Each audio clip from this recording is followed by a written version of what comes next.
Nick Freitas announces that he is joining Blaze TV. Did he sell out? For those of you who watch this channel long term, you will know that Nick Freitas is one of my personal mentors, although he doesn't know it yet. If you would, please like the video on the way in. I would love to earn your further support. They weren't coming in trying to take us over. They didn't want to own anything that we did. They just wanted to be able to partner with us, to be able to add us to the programming that they were doing. We went through a lot of conversations. I was very honest with them about what I believe, why I believe it, and what I intend to do. And they said, that sounds great.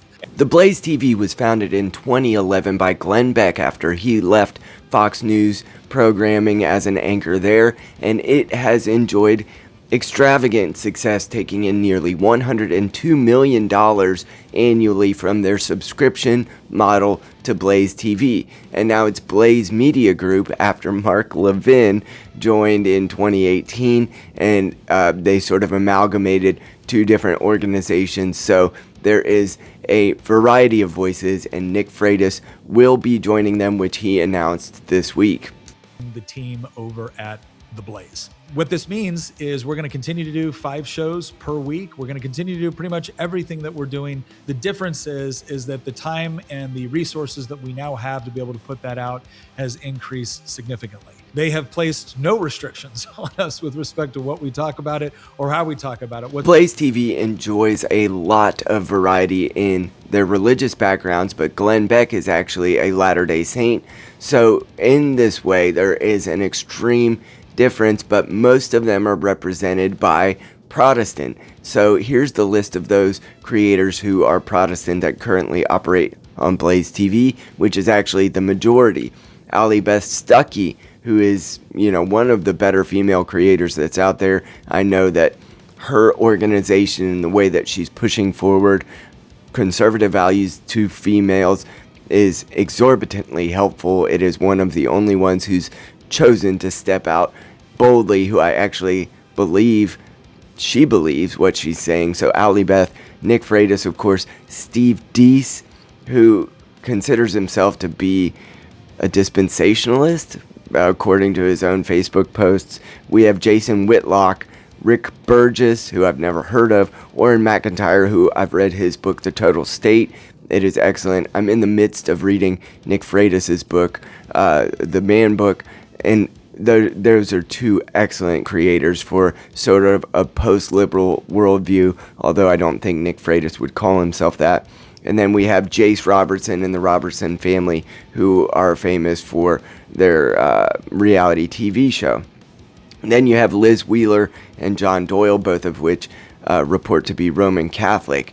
And then you have Glenn Beck and Pat Gray, who are both Church of Latter-day Saints.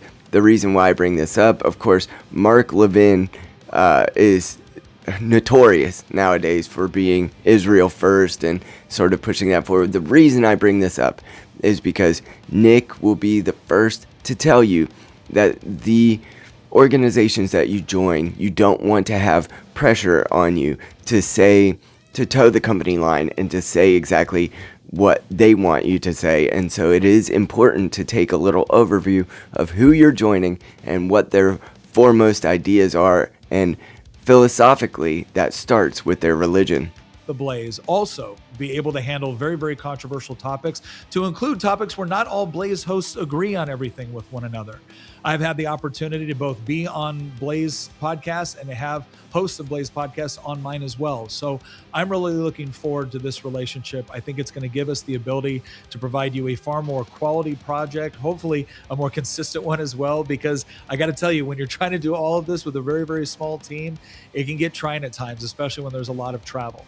The Blaze TV boasts of having about 450,000 subscriptions that they sell at about a pace of $15 a month, roughly, depending on the plan that you get or whether you pay annually. And so in that way, it does have a lot of echoes of the Daily Wire. And while I had believed that the Daily Wire was a much more big con company than was Blaze TV, it does appear that Blaze TV is at least earning an honorific in comparison because of the amount of revenue that they're generating annually. So, Blaze TV, takes on Nick Freitas, who might actually be one of the bigger voices in consideration that he has billions of views if you collect all of his social media together, and in that way he might actually be leading the charge in the way that many people will see Blaze TV moving forward.